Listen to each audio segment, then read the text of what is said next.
shot in 4K ultra high definition. Your number one source for local news. WRAL News. Coverage you can count on. A huge supply of much-needed medicine is gone in the wake of that devastating tornado in Rocky Mount. Today, we could get a better idea of how big the loss actually is. What to expect as the CEO of Pfizer heads to the plant destroyed by the tornado. And weather-wise, today should be fairly quiet. The big story is going to be the heat. It's already warm and sticky as you head out the door. I'll show you what it will feel like this afternoon with the heat index. Air conditioning companies are very busy as the heat wears on. The problems they're seeing and what you can do to avoid them. And the U.S. women are starting their push for a third straight World Cup championship. How fans here in the Triangle will be celebrating the opening match tonight against Vietnam. Something that you can watch on Fox 50. Yeah. Hello, everybody. It is 4:30. Welcome to your Friday. We're glad you're waking up with us. I'm Renee Chu. And I'm Ken Smith. We're waking up to another warm morning, but that's okay. It's summer in North Carolina, right? Let's get back to meteorologist Elizabeth Gardner in the WRAL Weather Center. Elizabeth, good morning. Good morning. It's already 78 degrees here in the Triangle area this morning, and our dew point is 72, which is way over on the muggy meter. So it's definitely going to be a hot, sticky day for us today. We also have the potential for some scattered thunderstorms this afternoon. It's a 30% chance, and we do not have a level 1 or 2 risk for severe storms today. So that is definitely a good thing. 70 degrees right now. It's 78, as I mentioned, in Raleigh and Durham, 76 in Southern Pines, 74 in Clinton, 75 in Goldsboro. So it's a very warm start. Hour by hour, our temperatures will climb to 90 around lunchtime. We'll see a high in the mid-90s for this afternoon. The heat index will feel like the triple digits, but I'll show you why it'll feel a little bit more comfortable tomorrow. The CEO of Pfizer will be at the company's facility in Rocky Mount today to see the damage caused by Wednesday's tornado. Pfizer says it will also give an update today about the effort to get the plant up and running again. The powerful EF3 tornado damaged more than 100 vehicles and storage trucks there. It also left 50,000 pallets of medicine destroyed, which could worsen a medicine shortage already affecting hospitals nationwide. The plant is closed until further notice, affecting more than 3,200 employees. The Rocky Mount Chamber of Commerce is organizing a relief fund for victims of the tornado. The Chamber's president and CEO, David Ferris, tells WRAL he's working with the United Way to set up what the group is calling the Twin City Tornado Disaster Relief Fund. 100% of the money raised from this fund will go to people who have lost property because of the tornado. It's the right thing to do. We have a great community. It's resilient. Our community has been supportive of our Chamber of Commerce, and they need us, and it's the right thing to do, and we don't hesitate to do it. We're deeply sad we have to, but it's the right thing to do. Well, details are still getting worked out, but Ferris says once donations start rolling in, the group will begin distributing the funds into the community. In the next 10 minutes, we'll hear from people in Edgecombe County who are working to rebuild after the storm. And be sure you have the WRAL weather app on your phone. It's the best way to make sure that you're getting alerts for your area whenever severe weather hits. Well, Durham police may release more information today about a deadly drive-by shooting at a bus stop in Durham. The case has people who live nearby worried about their safety. Police are searching for the gunman in yesterday afternoon's shooting on Rayner Avenue. The man who was shot was taken to the hospital where he died. Sky 5 flew over that crime scene, which spanned 2 parking lots. This comes just days after another drive-by shooting at a bus stop on Chapel Hill Road. No one was hurt in that shooting on Saturday. One neighbor says the string of shootings hits especially close to home as he lost his own son to gun violence in 2014. Every time I see something like this happen on the news, I feel that pain over and over and over, the same pain that I felt for my son. Well, police have not said if this latest shooting is linked to the one from last Saturday. So you didn't win the $1 billion Powerball, but you have another chance to become ridiculously rich tonight. The Mega Millions jackpot worth $720 million. That's the 5th highest it has ever been. You can watch tonight's drawing live on WRAL right before our 11 o'clock news. The $1 billion and the $1 billion Powerball. We're still waiting to see who that winner is. Well, staying cool during the hot summer months can be a challenge, and it puts added stress on your air conditioning unit as well. WRAL's Michael Gray is joining us live this morning. And Michael, HVAC service technicians working overtime. Yeah, that's right, Ken. 7 days a week, assisting sometimes 6 customers a day. There's even times where these technicians are at homes until 1 in the morning. But there is obviously some things that you can do. But one thing they do say is that they're prioritizing certain calls based on how hot a person's house is. So those in the 80 degrees in their home, they'll likely get service that day, while those in the 70s, well, you may have to wait a day or two. Another thing to be mindful of is supply chain issues. Now, with these newer ACs, the more energy efficient, they can take weeks to get some specific parts. But again, there are things to do to avoid the hassle altogether. The biggest thing, just make sure you get that routine service on your AC at least twice a year. We had a chance to speak with one expert who filled us in on another tip. Keep the shrubbery, the grass, the weeds around your AC. You want at least, a foot to 2 feet around your air conditioner or free space. Obviously, something to keep in mind. Another thing, air filters, especially this year with all the Canadian wildfire smoke that's been coming our way. You want to make sure that those are clean so you also don't have any issues. So just make sure you go through this checklist this summer and make sure that you don't have to call the technicians over to your home. Live in Raleigh, Michael Grace, WRAL News. Well, it will be another day of misery for anyone with a flight in and out of the Atlanta airport.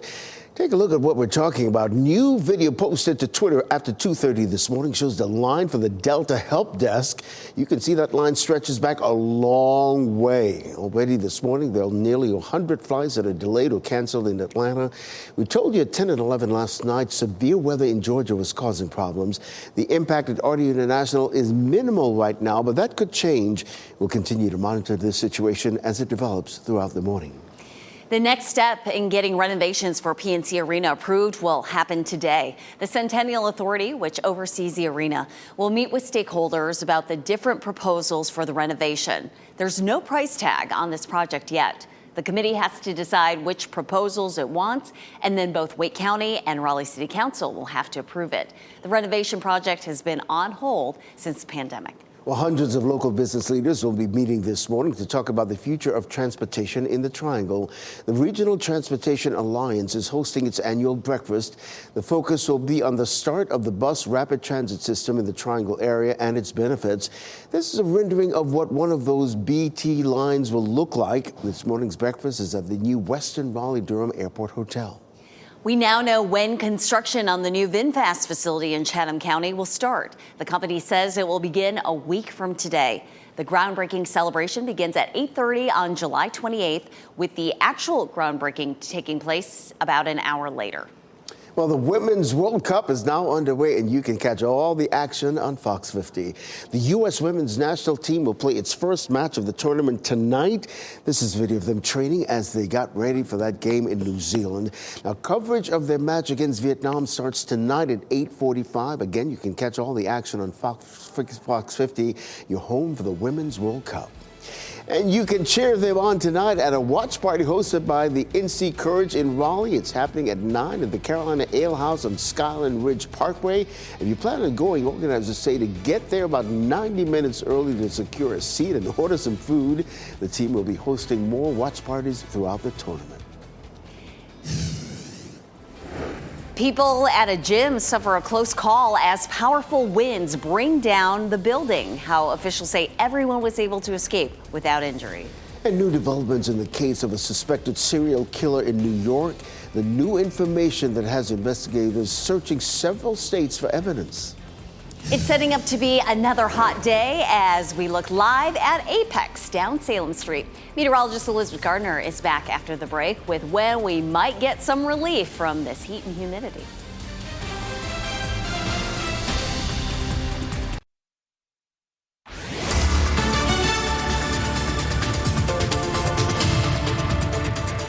442, it's a nice quiet start for us this morning. We take a live look at Apex and heading down Salem Street. All looks good right now. We're looking at just a small chance of a thunderstorm later today. Our big story today will be the heat. It's going to be hot. You know, it's been hot. It's July. That's not really much of a story, but we do have a nice break from the humidity starting tomorrow. We're going to go over that in just a minute. But 76 in Southern Pines and in Tarboro, at 75 in South Hill, 76 in Goldsboro and in Rocky Mount. So if you're headed out for exercise today, definitely you want to get it done early. We hit 80 degrees at 9 a.m. and we'll climb to 93 this afternoon. The heat index will be right around 100. But again, tomorrow just feels so much more comfortable after a cold front comes through. I'll show you what else we'll expect with that front coming up. One of the hardest hit areas in Edgecombe County after this week's tornado is on Morningstar Church Road. You can see homes there are destroyed. With all this damage, it's hard to believe people were actually inside their homes when that tornado touched down. Evelyn Powell is an Edgecombe County Commissioner. Her husband was trying to take cover in their house when the roof was blown off with the tornado. He wasn't hurt, but their home is gone. This is something you would dream about or you would hear somebody talk about on the news. This is nothing you think would happen at your house. Well, survivors say they feel fortunate they woke up the morning after that tornado. Also in Edgecombe County, a woman and her husband are in the hospital after being thrown 100 feet through the air by that storm. The woman's mother told WRAL her daughter and son-in-law tried to take cover in a shelter in a shed, but the winds tore the shed apart, throwing them into the nearby field. They have serious injuries, but family members are hopeful they will recover. Investigators think the man charged in the Gilgo Beach serial killings case carried out the murders in his Long Island home. They say there is a direct correlation between when the murders happened and when his family was out of town. Rex Heuermann's wife of more than 27 years is now filing for a divorce. A week after his arrest, investigators are searching not only his Long Island home, but also his office and a nearby storage facility, 2 Las Vegas condos he bought, and his property in South Carolina. We're looking for potential trophies, souvenirs, jewelry, anything that could be attached to the 4 women or other women that he might have been involved with. Several departments are in South Carolina. Rock Hill police are looking at any links to a missing persons case from 2014. 18-year-old Aaliyah Bell vanished not far from a property owned by Heuermann. So far, there's no direct connection. Investigators are following up on leads. Well, this morning, we will learn more about a federal competition to bring solar energy to low-income households. Officials from the U.S. Environmental Protection Agency and Congresswoman Valerie Fouché will be at Research Triangle Park. They will highlight the federal Solar for All competition, which will award $7 billion in 60 grants. The grants will go to states, territories, tribal governments, municipalities, and eligible nonprofits. Strong winds in Georgia knocked down the wall of a gym while people were inside working out. This happened in Calhoun, which is just outside of Atlanta. Fire officials say when the wall collapsed, everything fell toward the outside of the building, so there was no damage inside the gym. This morning on Today, former North Carolina Department of Health and Human Services Secretary and new CDC Director Dr. Mandy Cohen sits down for an exclusive interview. She's talking about how local governments are using heat officers to manage the extreme heat wave hitting many parts of the U.S. We're seeing for the first time where folks are designating someone as in charge of responding to the heat. Well, you can hear more of that interview on Today this morning on 7 right here on WRAL. Very familiar face during the pandemic and now on the national stage.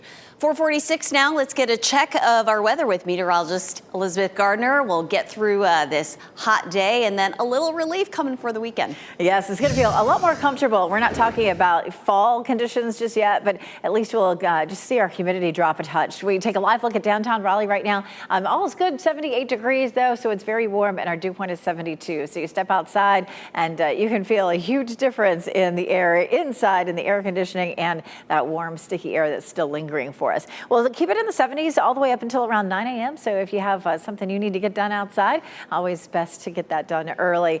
This weekend's going to be nice for heading out to Dix Park to see the sunflowers. They are in full bloom right now. But if you're headed today, it's still going to be on the sticky side. Again, 70s to begin with. We'll see our temperature climbing to around 93. The heat index this afternoon is going to put us right around 100. We're sitting at tropical in terms of our muggy meter right now, so it's a sticky start out there. Looking at 100 today, but a much bigger change for tomorrow. Look at that. We'll see a high of 88, but it will feel like 89. So we're going to see a nice 10-degree drop in the way it feels outside. And then we're going to hold it in, a normal range for Sunday and Monday too. We'll see a heat index in the low 90s. We do start to see some of that humidity creeping back as we get into early next week, looking at Tuesday feeling more like 96. So we're not done with summer, but it'll be nice to get a break. Most of the days this week, that heat index has been close to 100. Wasn't quite as bad yesterday, but we've had a lot of hot, sticky days. Here's a cold front that's going to be coming through. That's what's going to help to push our humidity out, at least for a little while. You can watch those colors looking light green, but by Sunday, we start to see a little wave of moisture moving back up, so that may bump up our heat index. We take a look at our temperatures, though. Blue is where temperatures are below normal, and yellow and orange is above normal, and the yellow colors are just slightly above normal. And a lot of the East Coast behind our front does begin to cool off nicely. Our temperatures will be at or below normal as we get into the weekend and early next week. Should be nice at the beaches as well. We have a tiny chance of a thunderstorm today. It's a small chance at the beaches too. Emerald Isle, 88 tomorrow, 85 at Wrightsville, and 83 at Nags Head. And then on Sunday, real similar conditions. Expect temperatures in the mid-80s with just a small chance of thunderstorms. Tomorrow in the mountains, 81 in Asheville, 75 in Boone. That will feel very comfortable. Grandfather Mountain at 68. Of course, you get into those really high elevations and it feels much cooler. On Sunday and Saturday, a small chance for thunderstorms. Checking our chance for storms today, it's just a 20% chance, and then a 30% chance tomorrow. We get into next week. The heat does return. We'll be in the mid-90s by Thursday. Elizabeth, thanks. Well, the hot weather we've been experiencing could be increasing the cost of your health care. What research says the connection is behind higher temperatures and higher bills. Despite the heat, a planned power outage will affect people in one local community this weekend. Why Duke Energy says it needs to shut it down for several hours.